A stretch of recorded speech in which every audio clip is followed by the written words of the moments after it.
পড়াশোনা করে জব করতে হবে কেন ভাই? চাকরি করতে হইবে কেন? পড়াশোনা করে কি মানুষ হওয়া যাইবে না? মানুষ পড়াশোনা করে মনুষ্যত্ববোধ অর্জন করার জন্য। একজন মানুষ সচেতন হয়, তার জ্ঞান বুদ্ধি বিকাশ প্রকাশ করে সমাজে সচেতনতা আনে। তাইলে কেন জব করতেই হবে? চাকরি কেন করতে হবে? চাকরি পাইলে একজন মানুষ সফলতা অর্জন করে, আর চাকরি না পাইলে তাই ব্যর্থ। ভাই, প্রকৃত শিক্ষা হচ্ছে মানুষত্ব অর্জন করা।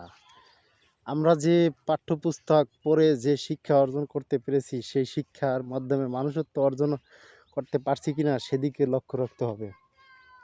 সেটা যদি অর্জিত না হয়, তাহলে আমাদের শিক্ষা মূল বিষয়টা বিস্ফলন হয়ে যাবে। তাই শিক্ষার যে উদ্দেশ্যগুলো আছে সেগুলো আমরা অর্জন করি। শুধু শুধু শিক্ষা অর্জন করেই চাকরির পিছনে, আর চাকরির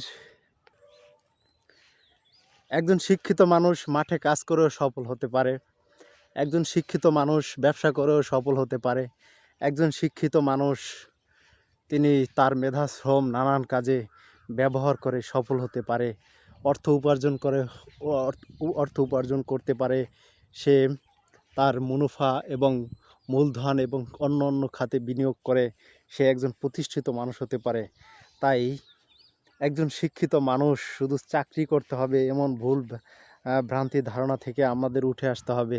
তাহলে আমাদের শিক্ষার মূল উদ্দেশ্য এবং বাংলাদেশের বেকারত্ব সমস্যা দূর হবে। সকলকে ধন্যবাদ।